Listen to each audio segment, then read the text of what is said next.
여호수아 7장 6절부터 15절 말씀 마음을 집중하시고 함께 읽어보십니다. 여호수아가 옷을 찢고 이스라엘 장로들과 함께 여호와의 궤 앞에서 땅에 엎드려 머리에 티끌을 뒤집어 쓰고 저물도록 있다가 이르되 슬프도소이다 주 여호와여, 어찌하여 이 백성을 인도하여 요단을 건너게 하시고 우리를 아모리 사람의 손에 넘겨 멸망시키려 하셨나이까? 우리가 요단 저쪽을 만족하게 여겨 거주하였다면 좋을 뻔하였나이다. 주여, 이스라엘이 그의 원수들 앞에서 돌아섰으니 내가 무슨 말을 하오리이까? 가나안 사람과 이 땅의 모든 사람들이 듣고 우리를 둘러싸고 우리 이름을 세상에서 끊으리니 주의 크신 이름을 위하여 어떻게 하시려 하나이까 하니, 여호와께서 여호수아에게 이르시되 일어나라, 어찌하여 이렇게 엎드렸느냐? 이스라엘이 범죄하여 내가 그들에게 명령한 나의 언약을 어겼으며 또한 그들이 온전히 바친 물건을 가져가고 도둑질하며 속이고 그것을 그들의 물건들 가운데 두었느니라. 그러므로 이스라엘 자손들이 그들의 원수 앞에 능히 맞서지 못하고 그 앞에서 돌아섰나니 이는 그들도 온전히 바친 것이 됨이라. 그 온전히 바친 물건을 너희 중에서 멸하지 아니하면 내가 다시는 너희와 함께 있지 아니하리라.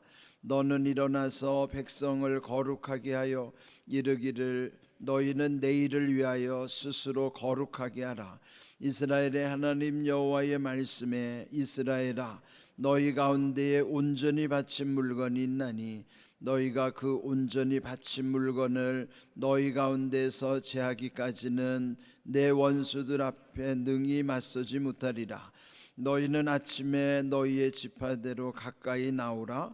여호와께 뽑히는 그 지파는 그 족속대로 가까이 나올 것이요, 여호와께 뽑히는 족속은 그 가족대로 가까이 나올 것이요, 여호와께 뽑히는 그 가족은 그 남자들이 가까이 나올 것이며, 온전히 바친 물건을 가진 자로 뽑힌 자를 불사르되 그와 그의 모든 소유를 그리하라. 이는 여호와의 언약을 어기고 이스라엘 가운데에서 망령된 일을 행하였음이라 하셨다 하라. 아멘. 여호수아 7장은 아이성 전투에서 패배하고 나서 그들이 낙담하여 또 절망 가운데 있을 때 하나님께서 그 원인을 어떻게 해결하게 하시는가, 그 내용이 기록이 되어 있습니다. 그들이 앞서 여리고성에서는 하나님의 능력으로 힘입어서 사실 그들의 능력으로는 감히 상상할 수 없는 승리를 거두었죠. 그러나 그 다음 아이성 전투는 그들이 생각해도 도저히 질 수 없는 전쟁이고 반드시 이겨야만 하는 전쟁이었습니다. 그럼에도 참패를 하게 된 원인, 그것이 이제 중요한 것이죠. 우리가 어떤 일을 실패하거나 또는 살다가 절망한 가운데 또 넘어질 때도 있겠죠. 그렇지만은 거기에 머물러 있어서는 안 되고 그 실패의 원인이 무엇인가를 잘 분별할 수 있어야 되는 것이죠. 그래야 똑같은 실수를 하지 않는 것입니다. 오늘 해주신 말씀 6절을 보시면은 여호수아가 옷을 찢고 이스라엘 장로들과 함께 여호와의 궤 앞에서 땅에 엎드렸다 하는 거예요. 자, 여호수아가 했던 것은요, 땅에 엎드리는 것이었습니다. 그 장로들, 민족에 세우신 하나님의 그 지도자들과 함께 먼저 하나님 앞에 엎드린 것, 즉 기도하는 것입니다.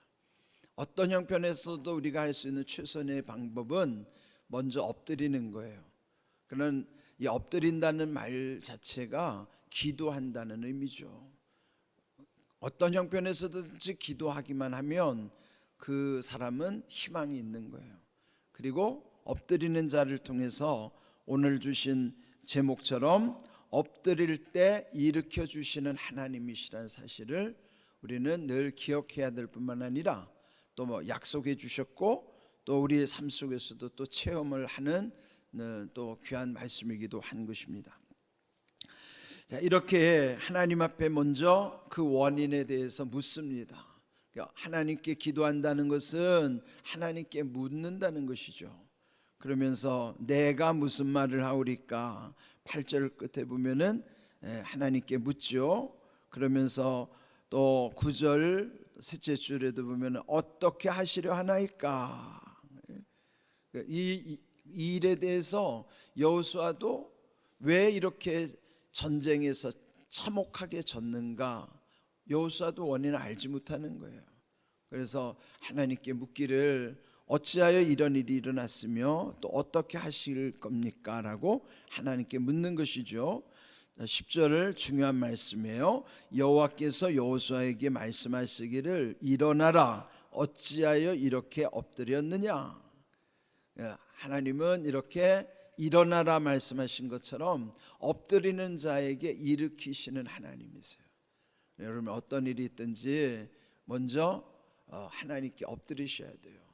우리가 새벽마다 이렇게 엎드린다는 것은 하나님 앞에 묻고 또 하나님께 기도할 때마다 우리의 앞길에 대한 지혜도 주실 뿐만 아니라 또 지금 이와 같이 여호수아의 상황처럼 낙담해 있는 분들에게는 하나님께서 또 일으켜 주시는 약속의 말씀이에요.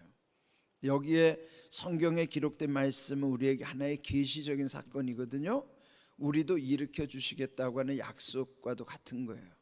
그렇다면 지금 여러분이 이런 상황에 놓여 있다면 이 말씀이 여러분에게 주시는 응답이란 말이에요. 그러면 이 말씀처럼 여러분이 할 수 있는 최선의 방법은 하나님께 나아오는 것이고 하나님 앞에 엎드리는 거예요. 그럴 때 하나님께서 기도하는 그에게, 엎드리는 그에게 일으켜 주시는 약속이기 때문인 것이죠. 그러면서 왜 그들이 졌는가에 대한 그것을 하나님이 이 여호수아에게 말씀해 주시는 거예요. 11절 이스라엘이 범죄하였기 때문이다. 그것은 즉 하나님께서 명령하신 바 그 약속, 언약을 어겼다는 것입니다. 더 구체적으로는 온전히 바친 물건을 가져가고 도둑질하며 속였다 하는 거예요. 하나님이 뭘 가증히 여기시는가? 가증하다는 뭐냐면 하나님이 가장 싫어하시는 게 무엇인가를 잘 알아야 돼요. 하나님이 싫어하는 게 뭘까요? 이렇게 언약을 어기는 것, 또 도둑질하고 속이는 것, 특별히 여기서 강조하는 것은 온전히 바친 물건에 대해서 손댔다 하는 거예요. 하나님은요, 하나님의 거룩함이 훼손당하는 것을 절대 용납하지 않으세요. 또 이 여리고 전투도 마찬가지지만 하나님이 함께 하시는 곳에는 그 자체가 영적 전쟁이, 하나님이 함께 하시면 이기는 것이지만 하나님이 함께 하시지 않으면 질 수밖에 없어요. 그런데 하나님이 함께 하시는 데 있어서 중요한 것은 거룩함으로 살아갈 때만이 하나님이 함께 하시지, 내 안에 거룩함을 잃어버리면 하나님은 절대로 함께 하시지 않습니다. 하나님이 떠나시면 아무것도 아닌 거예요. 그래서 여러분 잘 생각하셔야죠. 하나님이 함께 하시기를 원한다면, 또 하나님의 능력을 힘입기를 원한다면 어떻게 해야 될까요? 내 힘을 키우는 게 아니에요. 내 힘으로 하는 게 아니라 내 자신이 하나님 앞에 거룩함의 능력을 힘입어야 되는 거예요. 늘 기도하는 게 그렇죠. 거룩함의 능력으로 온전하게 하시고. 여러분 제가 주일마다 예배 때 빠지지 않고 드리는 회중의 기도, 우리 공동의 기도 대표로 드리는 게 뭐냐면 거룩함의 능력으로 온전하게 하시고. 거룩함의 능력이 온전한 것이지 내 능력으로는 이 세상을 감당할 수가 없어요. 그러면은 오늘 여기 주신 말씀의 지혜를 우리 마음에 잘 새겨야 되는 거예요. 그러면 이 거룩하게 한다고 하는 것, 여기 이제 계속 강조하는 말씀 12절 그러므로 이스라엘 자손들이 그들의 원수 앞에 능히 맞서지 못하고, 하나님이 함께 하시지 않으면 능히 맞설 수도 없고 이길 수도 없죠. 그 앞에서 돌아섰나니 이는 그들도 온전히 바친 것이 됨이라. 온전히 바친 물건을 너희 중에서 멸하지 아니하면 내가 다시는 너희와 함께 있지 아니하리라. 하나님은 그 여리고 성의 모든 것을 다 진멸하고 불사를 하는 거예요. 그럼 왜냐하면 하나님께 온전히 바쳐졌기 때문에 불살라야 된다. 그런데 그를 손을 댔던 인물이 어제 말씀드린 것처럼 아간이라고 하는 한 사람이에요. 그러면은 그 아간의 죄라고 하는 것이 단 한 사람의 죄인가? 아닙니다. 우리 속에 항상 도사리고 있는 모든 사람의 죄예요. 아간과 같은 이런 유혹이 우리 속에 끊임없이 도사리고 있기 때문에 이 문제를 우리가 해결할 수 없어요. 거룩함을 잃어버리는 순간에는 다 아간이 되는 거예요. 그런 아간의 탐심은 우리 안에 다 있어요. 그 이길 수 있는 거는 거룩함을 유지할 때만이 그거 이길 수 있는 거예요. 거룩함을 어떻게 얻을 수 있을까요? 여러분 그 베드로전서 3장 15절에 보면은 이렇게 시작하는 거예요. 너희 마음에 그리스도를 주로 삼아 거룩하게 하고. 거룩함의 비결이 뭐예요? 우리 마음에 그리스도께서 주인이 되실 때만이 거룩해지는 거예요. 내가 내 삶의 주인일 때는 탐심으로만 가득 찰 뿐이죠. 내 안에 예수님이 주인이실 때만이 거룩할 수 있어요. 그러니까 여러분이 언제든지 내 마음속에 예수님이 주인이신가를 확인하셔야 돼요. 사람은 방심이 금물이는 거예요. 방심은 그냥 마음 가는 대로 가만 내버려두면요 금방 예수님 잊어버립니다. 그런데 늘 예수님을 의도적으로 기억하는 거예요. 그러면 예수님을 잊어버리지만 않으면요 절대 죄 안 져요. 여러분 잘 생각해 보세요. 왜 죄를 짓는가? 죄 짓는 순간에 난 예수님 잊어버리고 있어요. 그러면 누구든지 죄 짓는 거예요. 그러나 예수님 잊어버리지 않으면 죄 안 짓습니다. 그러니까 우리가 베드로 사도의 권면처럼 우리 마음에 그리스도를 주로 삼아야만 거룩할 수 있다. 그 비결을 여러분 항상 새기셔야만 합니다. 그러면서 그 해결까지도 다 말씀해 주시잖아요. 13절은 해법이에요. 솔루션, 해결책이라고. 그럼 어떻게 해야 될 것인가? 너는 일어나서, 하나님이 이제 일으켜 주시는 거예요. 그간에 얼마나 낙담돼 있었겠습니까? 일으켜 주시면서 말씀하기를 백성을 거룩하게 하여 이르기를 너희는 내 일을 위하여 스스로 거룩하게 하라. 하나님의 명령 뭐예요? 거룩하게 하시는 게 하나님 뜻이에요. 그래서 스스로 거룩하라는 거죠. 너희 마음에 그리스도를 주로 삼는 건 누가 대신 못 해주잖아요. 마음을 누가 대신해 주겠어요? 내 마음은 누구도 대신해 줄 수 없어요. 자기가 그리스도를 주로 삼아야 되는 거예요. 주로 삼다는 게 주인으로 삼다는 거예요. 그를 누가 대신해 주겠어요? 스스로 거룩하게 되는 것은 각자가 자기 마음에 그리스도를 주인으로 삼아야 하는 거예요. 그래야 거룩해지는 것이죠. 그리고 여기서 강조한 것처럼 내일을 위하여 그렇게 하라는 거예요. 어제 실패했고 오늘은 낙심했어요. 그러면 끝난 게 아니잖아요. 여전히 내일은 우리에게, 내일이라는 게 단순히 내일이 아니라 계속 오는 미래가 내일이에요. 내일은 모래, 글피, 그 앞으로 다가올 미래의 모든 날들이 내일이란 말이에요. 비록 어제는 실패했어요. 어제 아이성에서 어이없이 패배했다고요. 그래서 오늘은 낙심할 수밖에 없어요. 어떻게 할지 몰라요. 근데 오늘 할 수 있는 게 뭘까요? 엎드리는 거예요. 오늘은. 그럴 때 하나님은 내일을 보장해 주시는 거예요.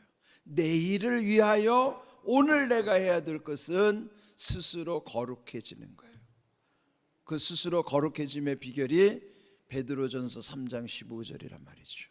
우리 마음에, 너희 마음에 그리스도를 주로 삼아 거룩하게 하고, 그 말씀처럼 우리 자신을 다시 한번 돌이켜보는 것입니다. 그렇게 함을 때에 또 그 다음에는 하나님이 어떻게 하실 것인가? 14절 너희는 아침에 너희 지파대로 가까이 나오라. 여호와께서 뽑히는 지파, 그 다음에 그 지파 중에서 족속, 또 그 가족, 그러면서 제비 뽑기를 하겠다는 거예요. 12지파 중에 제비 뽑기 하면 이제 다 그 다음에 나오죠. 유다 지파가 뽑히죠. 그 다음에는 한 족속, 가족, 그러니까 점점 범인이 축소되는 거예요. 그럼 뭐예요? 지파로 보면 유다 지파가 범인이고, 또 그 다음에는 또 그 다음에 가족, 다 공범들로 그렇게 될 수밖에 없는 상황이에요. 한 사람이 범한 죄인데 그게 공동의 책임으로 되는 거예요. 그 하나님이 죄를 얼마나 심각하게 다루시는가를 아셔야 돼요. 은밀한 죄, 숨겨진 죄, 아간의 죄, 이거 절대로 그냥 없어지지 않아요. 묻어둔다고 없어지지도 않고요, 방치한다고 그게 없는 것처럼 여겨지지도 않아요. 여러분, 숨겨진 죄, 은밀한 죄, 그를 제가 어제 묵상하는데 비유컨대 그게 뭐냐? 시한폭탄이라고요. 시한폭탄이 뭔지 알죠? 반드시 터지는데 언제 터지느냐를 모르는 게 시한폭탄이에요. 여러분 속에 해결되지 않는 은밀한 죄는요, 반드시 터집니다. 폭탄이라고. 그거 시한폭탄이에요. 언제 터질지 몰라요. 그럼 그거 어떻게 알아요? 내 마음이 불안하거나 평안을 잃어버리거나 두려움이 있으면, 여러분이 아직 해결되지 않은 죄가 있으면 그게 아직 마음에 불안함의 요소가 남아있어요. 거리낌이 있다고요. 근데 그거 해결받으면 평안하다고요. 제가 은혜를 체험하고 나서 말씀대로 이루어진다는 게 뭔가가 구체적으로 느껴지더라고요. 평안함이 이런 거구나, 담대함이 이런 거구나. 그게 자기는 알아요. 평안함과 담대하지 않으면, 그리고 마음에 자꾸 뭐가 불안하고 두렵고 거리끼는 게 있으면 여러분 속에 아직 숨겨진 죄 있다고요. 은밀한 죄 있어요. 아간의 죄 아직 해결 안 됐어요. 그거 해결 안 하면 그 시한폭탄이라니까요. 언제 터져요? 그 옆에 누가 다칠지도 몰라요. 그러니까 이거 우리가 반드시 해결해야 됩니다. 그러니까 여러분, 말씀 앞에 우리가 항상 이렇게 겸손해야 또 하나님의 진실한 가운데서, 이거 결국 거룩함을 놓치는 건 진실함을 놓치는 거예요. 여러분 명심하시고, 숨겨진 죄 여러분 정말 심각하게 생각하시고 반드시 해결해야 된다는 사실을 기억하시고, 오늘 주신 말씀처럼 하나님의 거룩함 가운데서 평안함과 담대함으로 승리하는 복된 믿음 되시기를 주님의 이름으로 축복합니다. 아멘.